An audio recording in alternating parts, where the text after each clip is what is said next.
Hello friends. तो आज हम डिस्कस करेंगे कुछ common type of blood disorders के बारे में।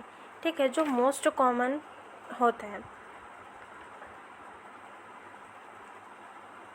पहला है हीमोफीलिया। हीमोफीलिया के कंडीशन में क्या हो रहा है, इसमें हीमोफीलिया एक जेनेटिक डिसऑर्डर है। ठीक है, इसमें क्या हो रहा है, डेफिशिएंसी इन क्लॉटिंग फैक्टर। हमारे बॉडी में क्या होता है, क्लॉटिंग फैक्टर होता है। ठीक है, जो ब्लड कोagulation में क्या करता है, हेल्प करता है। लेकिन हीमोफीलिया वाले जो पेशेंट होते हैं उस कंडीशन में क्या होता है, जो कोagulation फैक्टर होता है, क्लॉटिंग फैक्टर, वो डेफिशिएंसी होता है उसका, वो अब्सेंट रहेगा या तो डेफिशिएंसी रहेगा। ठीक है, जिसके वजह से क्या हो रहा है, prolong bleeding and difficult forming clot. अब इफ़ अगर हीमोफीलिया वाले पेशेंट को कट लग गया या फिर कोई इंजरी हो गई, तो उस कंडीशन में क्या होता है, उसका जो ब्लड कोagulation फैक्टर है वो क्लॉट नहीं बना पाता है। इस कंडीशन में कंटिन्यूअस ब्लीडिंग जो है वो होता रहता है, प्रोलॉन्ग ब्लीडिंग होगा और ब्लड जो है वो कंटिन्यूअसली क्या हो जाएगा, लॉस हो जाएगा। ठीक है, तो इससे डेथ के चांसेस भी आ सकते हैं। तो ये है हीमोफीलिया। अब देखते हैं हम इसके क्या क्या कारण हैं, जैसे कि जेनेटिक कॉजेज़। इफ़ अगर मदर को है तो पेरेंट्स से वो किस में ट्रांसफ़र होता है, बेबीज़ में ट्रांसफ़र होता है। ठीक है, देन इसके सिम्टम्स, ब्रूइसिंग पैचेस आ जाता है। ब्रूइसिंग पैचेस टाइप जो है वो स्किन में दिखाई देगा, नोज़ ब्लीड होगा, ब्लीडिंग इन कट और injury, bleeding of mouth and gums.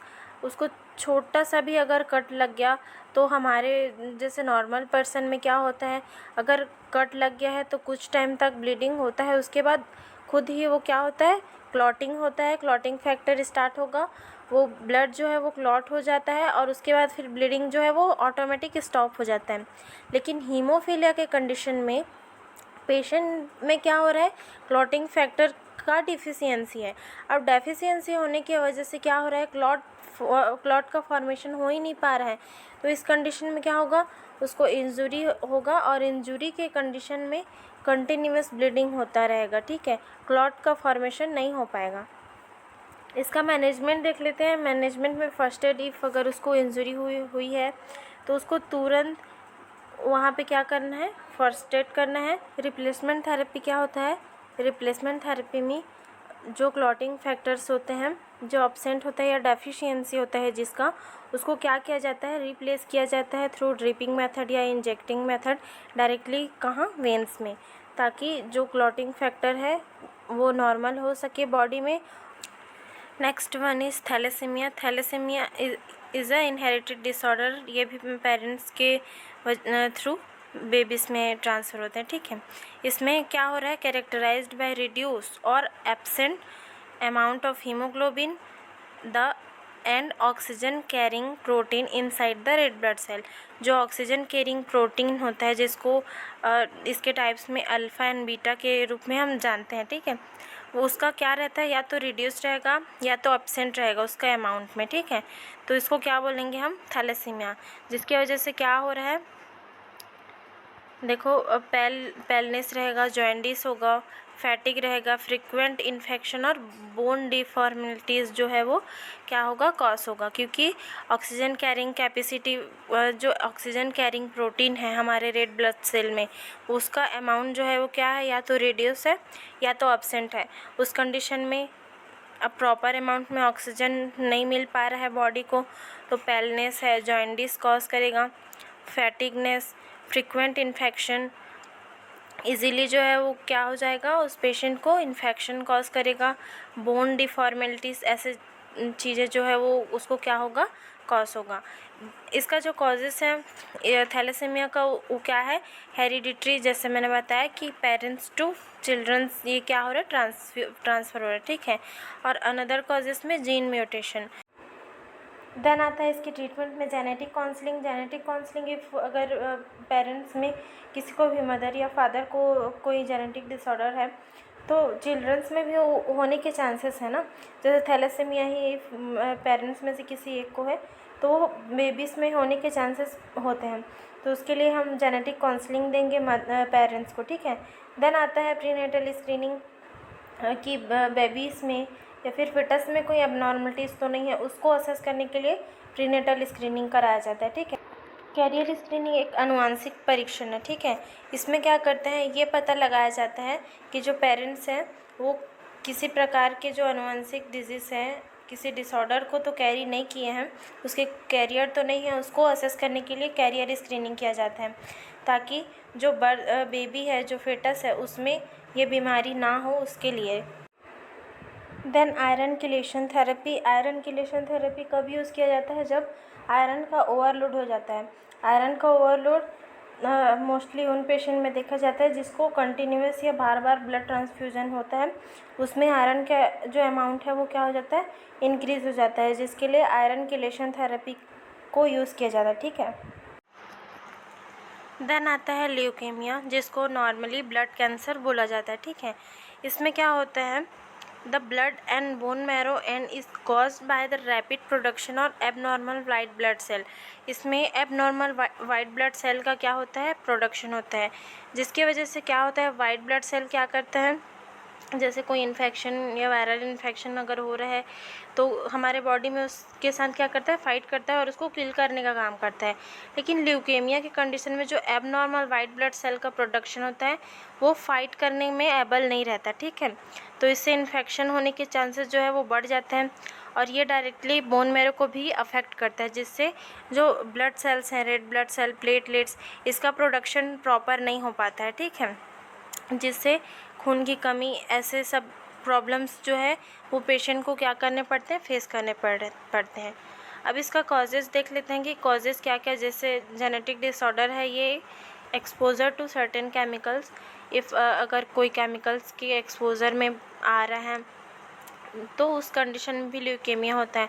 और प्रीवियस कैंसर ट्रीटमेंट, अगर रेडिएशन थेरेपी इसका ट्रीटमेंट भी है, लेकिन समटाइम्स एक्सेसिव रेडिएशन थेरेपी के कंडीशन में क्या हो जाता है, ये नॉर्मल जो कैंसरस सेल है उसको तो डिस्ट्रॉयड करते हैं, साथ में जो विकिरण होते हैं वो नॉर्मल सेल को भी क्या करते हैं, डिस्ट्रॉयड करते हैं, उसके स्ट्रक्चर को, उसके डीएनए स्ट्रक्चर को क्या कर देते हैं, डिस्ट्रॉय करते हैं, जिसकी वजह से वो नॉर्मल जो ग्रोथ उसका होता है वो नहीं हो पाता। ठीक है, और क्या होता है, सेल डेथ हो जाता है।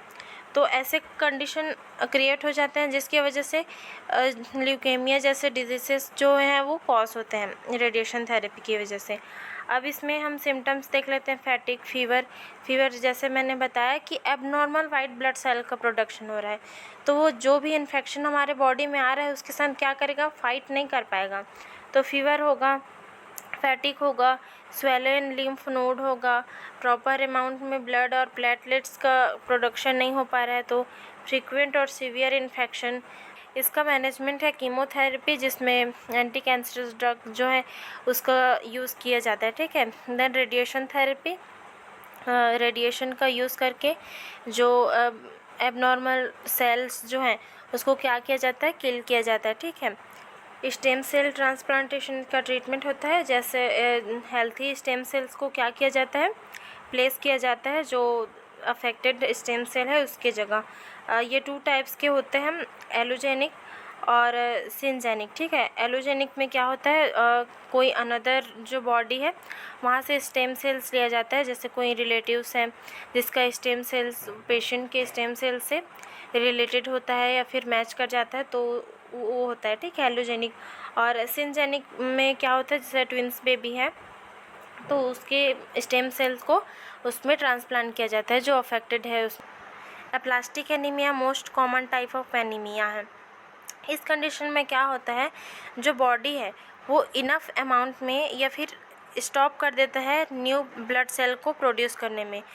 इस कंडीशन में क्या होगा, हमारे बॉडी में ब्लड का क्या होगा, कमी हो जाएगा, एचबी का जो लेवल है वो बहुत डिक्रीज़ हो जाएगा, जिससे एनीमिया जो है वो कॉज होता है। ठीक है, इसका कॉजेज़ क्या है, exposure to radiation, chemotherapy, toxin, chemicals, some drugs और इन्फेक्शन।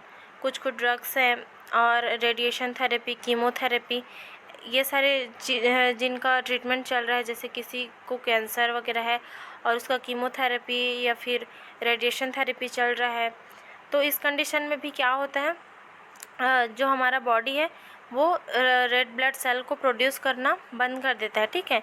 तो उस कंडीशन में एप्लास्टिक एनीमिया क्या है, वो कॉज करता है।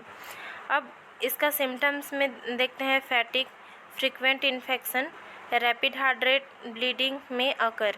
अब पेशेंट जो है वो फैटिक फील करेगा, उसका हार्ट रेट जो है वो रैपिड रहेगा, ठीक है।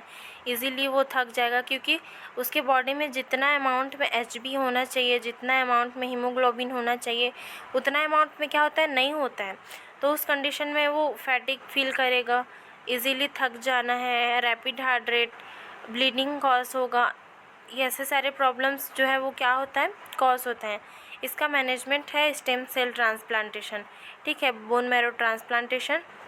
हेल्थी जो बोन मैरो है उसको क्या किया जाता है, जो अफेक्टेड बोन मैरो है उसके जगह में रिप्लेस किया जाता है। एनीमिया जो है वो मोस्ट कॉमन प्रॉब्लम है, ये फीमेल्स में ज़्यादा अफेक्टेड रहता है, ठीक है। एक जेनेटिक कॉजेज़ भी है जिस इफ़ अगर मदर को है तो वो एनीमिया जो है वो चिल्ड्रंस को भी होने के चांसेस रहता है, ठीक है। इस कंडीशन में क्या हो जाता है, हीमोग्लोबिन का जो लेवल है वो डिक्रीज़ हो जाता है बॉडी में नॉर्मल से, ठीक है। नॉर्मल अमाउंट ऑफ हीमोग्लोबिन नहीं रहता है हमारे बॉडी में। तो इस कंडीशन में क्या क्या उसमें सिम्टम्स देखने को मिलेंगे, पैल स्किन रहेगा, बॉडी पेन होगा, शॉर्टनेस ऑफ ब्रीथ होगा, फैटिकनेस, वो जल्दी से थक जाएगा, उसको शॉर्टनेस ऑफ ब्रीथ होगा। क्यों? क्योंकि रेड ब्लड सेल ही क्या करता है, ऑक्सीजन कैरी करता है ना। अब प्रॉपर अमाउंट में हमारे बॉडी में हीमोग्लोबिन का लेवल ही नहीं है, तो उस कंडीशन में प्रॉपर ऑक्सीजन फ्लो जो है हमारे बॉडी में नहीं हो पा रहा है, तो शॉर्टनेस ऑफ ब्रीथ होगा, उसका स्किन जो है वो पैल दिखाई देगा। इसका कॉजेज़ क्या क्या होता है, जेनेटिक फैक्टर, इफ़ मदर को है तो बेबीज़ को होता है। और एक्सेसिव लॉस ऑफ ब्लड, अगर किसी कारणवश किसी इंजरी या एक्सीडेंट की वजह से एक्सेसिव अमाउंट में अगर ब्लड लॉस हो गया है तो उस कंडीशन में भी एनीमिया जो है वो क्या होता है, कॉज करेगा। देन इसका मैनेजमेंट में देखेंगे कि taking iron supplement, blood transfusion and folic acid, ठीक है। आयरन सप्लीमेंट लेना है जितना ज़्यादा हो सके जिसमें आयरन है, वो फूड जो है वो इंटेक करना चाहिए, पेशेंट को प्रोवाइड करेंगे, ठीक है। देन ब्लड ट्रांसफ्यूज़न, अगर हैवी ब्लड लॉस हो गया है, हीमोग्लोबिन का लेवल बहुत डिक्रीज़ है, तो उस कंडीशन में क्या किया जाता है, ब्लड ट्रांसफ्यूज़न किया जाता है। Then last one is ITP, immune thrombocytopenic purpura. ये जो होता है एक इम्यून सिस्टम डिसऑर्डर है, ठीक है। इसमें क्या होता है, इट में occur when the immune system mistakenly attack platelets leading to reduce platelets level. इस कंडीशन में क्या होता है, हमारा खुद जो इस इम्यून सिस्टम होगा वो किसको अटैक करेगा, हमारे ही बॉडी के जो नॉर्मल हेल्थी प्लेटलेट्स हैं उसको अफेक्ट करेगा, उसमें अटैक करेगा, जिसके वजह से क्या हो जाता है, हमारे बॉडी में प्लेटलेट्स का लेवल जो है वो कंटिन्यूअस गिरता है। अब प्लेटलेट्स जो है वो गिर रहा है, प्लेटलेट्स का लेवल डिक्रीज़ हो रहा है, तो उस कंडीशन में क्या होगा, क्लॉटिंग फैक्टर प्रॉपर नहीं रहेगा, एक्सेसिव ब्लीडिंग होगा। इफ़ छोटा सा भी कट हो गया है तो एक्सेसिव ब्लीडिंग होगी क्योंकि क्लॉटिंग प्रॉपर अमाउंट में नहीं हो पाएगा, ठीक है। इसके सिम्टम्स में रहेगा ईजी ब्रूइजिंग, ब्लीडिंग। मैंने बताया था कि प्लेटलेट्स के वजह से, अब डिक्रीज प्लेटलेट्स लेवल की वजह से बहुत ज़्यादा ब्लीडिंग होगा। Then pin point size reddish purple spots होंगे, ठीक है। जो लोअर लेग्स है उसमें पिन पॉइंट साइज क्या होता है, पर्पल और रेडिश स्पॉट्स जो है वो शो होता है ITP के कंडीशन में। इसका कॉजेस होता है एंटीबायोटिक, एंटीवायरल मेडिसिन, वायरल और बैक्टीरियल इन्फेक्शन। जैसे एंटीवायरल मेडिसिन चल रहा है, ठीक है, तो समटाइम्स हमारा इम्यून सिस्टम जो है वो क्या सोचता है, मतलब जो हेल्थी सेल्स है ना उसको भी वो वायरस समझ के या फिर अफेक्टेड सेल या एंटीजन समझ के क्या करता है, अटैक करना स्टार्ट कर देता है जो हेल्थी सेल्स हैं हमारे बॉडी के, उसको भी। तो इस कंडीशन में क्या होता है, ITP जैसे प्रॉब्लम्स जो है वो क्रिएट होते हैं, ठीक है, ऑटो इम्यून डिजीज़ जिसको हम बोलते हैं। देन आता है इसका मैनेजमेंट, जिसमें स्टेरॉइड्स और इम्यून सप्रेसेंट। स्टेरॉइड का यूज़ क्यों किया जाता है, अगर इन्फ्लामेशन हो रहा है बॉडी में तो उसको रिड्यूस करने के लिए।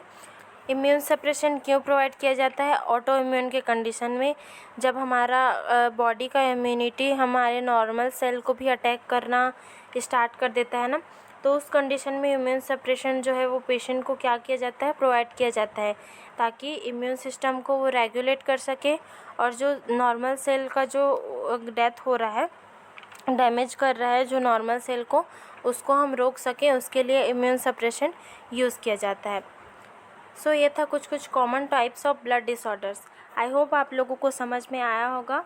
Thanks for watching. Please like, subscribe and share to my channel.